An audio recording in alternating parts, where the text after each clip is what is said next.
प्रिय विद्यार्थियों, बायोलॉजी का क्लास 10+1 का फर्स्ट चैप्टर है द लिविंग वर्ड। इसके लिए हम NCERT की जो बुक है उसको रेफरेंस मान के चलेंगे और वर्ड टू वर्ड उसको जो है एनालाइज करेंगे। सैरी बायोलॉजी में आपका हार्दिक स्वागत है। तो शुरू करते हैं। The living word. How wonderful is the living word. ये जो हमारा दुनिया है, ये जो धरा है, ये बहुत ही अद्भुत है। इसके ऊपर तरह तरह के जीव हैं। The wide range of living types is amazing. The extraordinary habitats in which we find living organism, be it cold mountains, deciduous forest, oceans, freshwater lakes, deserts, hot springs। तरह तरह के जीव धरती के ऊपर जो है वो एक्स्ट्राऑर्डिनरी हैबिटेट्स में रहते हैं। हैबिटेट्स क्या होता है? किसी भी जीव के रहने की जगह को क्या कहा जाता है? हैबिटेट कहा जाता है। तो ये एक्स्ट्राऑर्डिनरी हैबिटेट्स भी हैं धरा के ऊपर, जैसे कोल्ड माउंटेन्स, बहुत ज़्यादा ठंड में भी वहाँ पे आपको जीव मिलेंगे। डेसिडस फॉरेस्ट, ओशियंस, गहरे समुद्र की गहराइयों में भी तरह तरह के जीव पाए जाते हैं। फ्रेश वाटर लेक्स में भी वहाँ पे आपको जीव मिलेंगे तरह तरह के। इवन की जो हॉट स्प्रिंग्स हैं, जहाँ पे ऐसा हम सोच सकते हैं कि जीवन जो है वो बहुत ही मुश्किल है, वहाँ पे भी आपको किसी न किसी रूप में जो है वो लाइफ वहाँ पे आपको मिलेगी। डियर स्टूडेंट्स, आप लोअर क्लासेस से पढ़ते आए हैं। क्या पढ़ते आए हैं बेटे? थोड़ा बहुत तो पता है आपको। लिविंग और नॉन लिविंग पढ़ा है ना ऑलमोस्ट। लोअर क्लास फोर्थ और फिफ्थ में आजकल तो शुरू हो जाता है living and non living. What is the difference between living and non living. फिर धीरे धीरे 8th और 10th तक पहुंचते हैं और उसी को आधार माना गया है ये जो 10+1 का जो ये चैप्टर है द लिविंग वर्ड। इसमें हमने लिविंग को ही स्टडी करना है। तो लिविंग के बारे में बता रहे हैं यहाँ पे। हमारा जो वर्ड है वो तरह तरह के जीवों से भरा पड़ा है। उनके तरह तरह के हैबिटेट हैं। There are extraordinary habitats. External habitat जहाँ आपने कभी सोचा भी नहीं होगा कि वहाँ पे जीवन यापन हो सकता है, वहाँ पे कोई जीव हो सकता है। इस तरह के एक्स्ट्राऑर्डिनरी हैबिटेट्स हैं धरा के ऊपर, जैसे कि hot springs, oceans, fresh water lakes. तो तरह तरह के हैबिटेट, हैबिटेट मीन किसी भी जीव की रहने की जो जगह होती है, जो स्थान होता है जहाँ पे कोई जीव रहता है, उसको हैबिटेट कहा जाता है। तो धरा के ऊपर एक्स्ट्राऑर्डिनरी हैबिटेट्स हैं।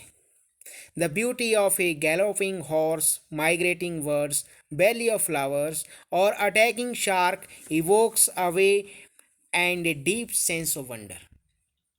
तो प्रिय विद्यार्थियों, ये लाइफ की ही ब्यूटी है। आप जगह जगह पे देखते हैं तरह तरह के फूल खिले हुए हैं, पक्षी उड़ के एक जगह से दूसरी जगह जाते हैं, बर्ड्स एक जगह से जा रहे हैं दूसरी जगह और फिर वापस अपनी पुरानी जगह पे आ रहे हैं। They are migrating. अद्भुत नज़ारा है ये जो चारों ओर दिख रहा है। शार्क अटैकिंग मोड में होती है कई बार, तो थोड़ा डर भी लगता है। तरह तरह की गतिविधियां हैं। घोड़ा जब दौड़ता है तो उसका जो एक्ट ऑफ रनिंग होता है, कई बार चारों ही टांगे जो है अपनी उठा के दगड़ दगड़ दगड़ दौड़ता है, तो मज़ा आता है। किस चीज़ का मज़ा आता है? ये जो अद्भुत नज़ारे हैं, कैसे हैं ये नज़ारे? Due to life. अगर धरती के ऊपर ये लाइफ ना होती, ये लिविंग ऑर्गेनिज्म ना होते, तो शायद ये नज़ारे हमें देखने को ना मिलते। ठीक है बेटे। The ecological conflict and cooperation among the members of a population and among populations of a community or even molecular traffic inside a cell make us deeply reflect on what indeed is life। ये जो community के अंदर जो जीव रहते हैं, इनका आपस में आदान प्रदान होता है। कई बार नोक झोंक भी हो जाती है, ठीक है, परंतु फिर भी एक सिस्टम, एक बैलेंस जो है वो नेचर का बना हुआ है, जो कि हमें सोचने पे मजबूर करता है कि लाइफ क्या है। ये जो अद्भुत नज़ारे हमें दिख रहे हैं, ये जो जीवात्माएं धरा के ऊपर घूम रही हैं, ये क्या है? ये लाइफ क्या है बेटे? तो सोचने पे मजबूर करती हैं। दो तरह के क्वेश्चंस, एक इसमें मैं दो तरह, this question has two implicit questions within it. The first is technical one and seeks answer to what living is as opposed to non-living. हमें सोचने पे मजबूर करता है कि ये कौन सी चीज़ लिविंग को नॉन लिविंग से अलग करती है. मजबूरन हमें सोचना पड़ता है क्या कि लाइफ क्या है. What is life. ये जो जीव हैं, जो जिंदा चलती फिरती चीजें हमें दिख रही हैं, ये क्या है. What is life. And second one is the thinking of a philosopher and seeks answer to what the purpose of life. अगर एक फिलोसफर की भांति हम सोचें तो क्या सोच होगी हमारी. ये सोच होगी कि ये जीवन तो है धरती के ऊपर, परंतु इसके पीछे लक्ष्य क्या है, क्यों ये जीव धरती के ऊपर आए हैं. तो कोई फिलोसफर होगा वो इस तरह से सोचेगा. परंतु साइंटिस्ट कैसे सोचेगा. साइंटिस्ट सोचेगा कि what is life, what is living. ये एक साइंटिस्ट की सोच होगी. तो as a science student your thinking will be like a scientist, that you will think that what is living and you will not focus on the philosopher thinking, that is what is the purpose of life. ये सारी चीज़ें हमें सोचने पे मजबूर करती हैं क्या. सबसे पहले ये सोचने पे मजबूर करती हैं कि व्हाट इज़ लाइफ, लाइफ है क्या. दूसरी बात तो बाद में है, जो कि कोई फिलोसफर ही सोच सकता है क्या कि लाइफ का उद्देश्य क्या है. ठीक है बेटे.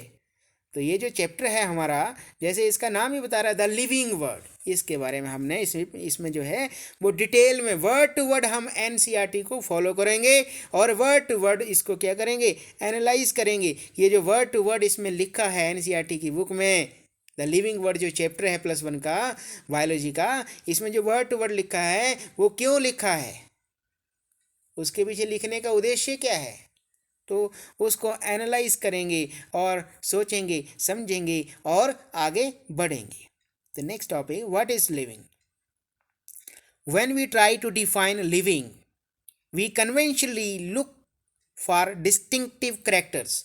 जब कभी भी हम किसी भी चीज़ को डिफाइन, जैसे आपको कोई बोले कि लाइफ को डिफाइन करो, लिविंग को डिफाइन करो, what is life, what is living, तो आपके दिमाग में एक ही बात तुरंत आती है क्या. कौन सी बात आती है.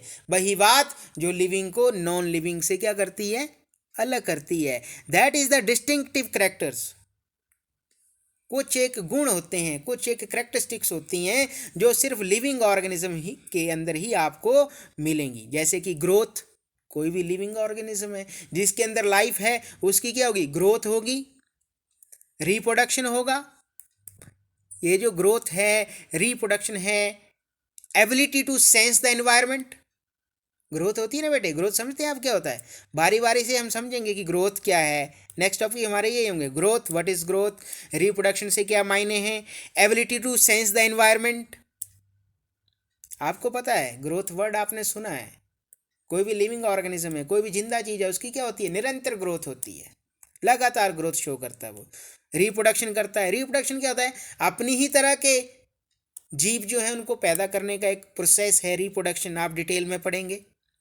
Ability to sense the environment, जो भी लिविंग ऑर्गेनिज्म है उसके अंदर एक एबिलिटी होगी. कौन सी एबिलिटी होगी, टू सेंस द एनवायरनमेंट. मतलब एनवायरनमेंट में कोई चेंज अगर हो रहा है तो उसको पता चलेगा. जो नॉन लिविंग होगा उसको नहीं पता चलेगा. बाहर दबाव ज़्यादा हो गया, बाहर तापमान ज़्यादा हो गया, कम हो गया, ठीक है, तो इन्वायरमेंट में जो भी घटनाएं घटित हो रही हैं उनको जज करना, उनको सेंस करने की एबिलिटी जो है वो लिविंग ऑर्गेनिज्म के अंदर होती है. तो जब भी कोई लिविंग को डिफाइन करने की कोशिश करता है तो उसके ध्यान में ये बातें आती हैं. कौन सी बातें, कि लिविंग जो है उसके अंदर ग्रोथ होता है, वो रिप्रोडक्शन शो करता है, ability to sense the environment होती है उसके अंदर, and mount a suitable response. Mount a suitable response का क्या मतलब बेटे, कि बाहर कोई घटना घटित हुई उसके अकॉर्डिंग शरीर के अंदर कोई चेंज लेके आना, उसको रिस्पॉन्ड करना. ठीक है, कैसे, जैसे मान लो किसी को कोई पिन चुभती है, किसी को कोई कांटा चुभ जाता है तो एकदम से आदमी अपना हाथ हटा लेगा, बाजू हटा लेगा, क्योंकि वो सेंस कर रहा है और अब माउंट कर रहा है अपना रिस्पॉन्स बॉडी का. Mount a suitable response. ठीक है बेटे। तो इस तरह के फीचर्स एकदम से दिमाग में आते हैं जब कोई भी कहता है कि लिविंग को क्या कीजिए, डिफाइन कीजिए। तो ये यूनिक फीचर होते हैं, these are the immediately as unique features of the living organism. One can add few more features like metabolism. और थोड़ा डीप में जाओगे, ये तो जो फीचर्स अभी आपको बताए ये तो हर किसी को पता है। एज ए बायोलॉजी स्टूडेंट आप क्या कहोगे कि एक फीचर और यहाँ पे लिखा मेटाबॉलिज्म, इसको भी डिटेल में बोलेंगे कि मेटाबॉलिज्म क्या है, पढ़ेंगे, स्टडी करेंगे। मेटाबॉलिज्म क्या होता है आपको पता है, आपने लोअर क्लासेस में पढ़ा है कि जितने भी लिविंग ऑर्गेनिज्म है वो काहे के बने होते हैं, यूनिट सेल, यूनिट्स, छोटी छोटी यूनिट्स के बने होते हैं जो क्या होते हैं, सेल्स होती हैं। सेल्स के अंदर ही लाइफ है, life exist within the cell. उसी लाइफ का वो रिजल्ट है कि पूरे का पूरा जो है वो बॉडी हमारा क्या कर रहा है, काम कर रहा है। तो एक यूनिट सेल के अंदर लाइफ की जो यूनिट है, सेल है, उसके अंदर जितने भी इंटरेक्शन चली हुई हैं, जितने भी केमिकल रिएक्शन चले हुए हैं, क्योंकि सेल जिंदा है तो हम कहेंगे बायोकेमिकल रिएक्शन, केमिकल रिएक्शन नहीं कहेंगे, क्या कहेंगे, बायोकेमिकल रिएक्शन। मीन्स इंटरेक्शन किसके अंदर, सेल के अंदर जो भी जितनी भी इंटरेक्शन चली हुई हैं उनका रिजल्ट है कि सेल क्या है, जिंदा है। समझ आ रही है बात, उनका रिजल्ट क्या है कि सेल जिंदा है। उन्हीं इंटरेक्शंस को, उन्हीं बायोकेमिकल रिएक्शंस को इकट्ठा नाम दे देते हैं क्या, मेटाबॉलिज्म। तो मेटाबॉलिज्म भी एक यूनिक करेक्टरिस्टिक हुआ बेटा, किसका, किसका करेक्टरिस्टिक हुआ, ये किसका हुआ, लिविंग ऑर्गेनिज्म का। एबिलिटी टू सेल्फ रेप्लिकेट, अपनी तरह का आगे कोई सेल है उससे आगे और सेल बनना उसी की तरह का, तो उसको बोलते हैं सेल्फ रेप्लिकेट। सेल्फ ऑर्गेनाइज, जितनी भी लिविंग ऑर्गेनिजम्स होंगे, लिविंग थिंग्स होंगी, उनके अंदर ये बेटे प्रॉपर्टीज होंगी, कौन कौन सी, metabolism, growth, reproduction, ability to sense the environment, mount a suitable response, ठीक है, सेल्फ ऑर्गेनाइजेशन एटसेट्रा। तो इनको हम नेक्स्ट वीडियो में बारी बारी से स्टडी करेंगे। पहली कौन सी बताइए बेटे, ग्रोथ, तो नेक्स्ट वीडियो में स्टडी करेंगे। ओके ओके बेटे, थैंक यू।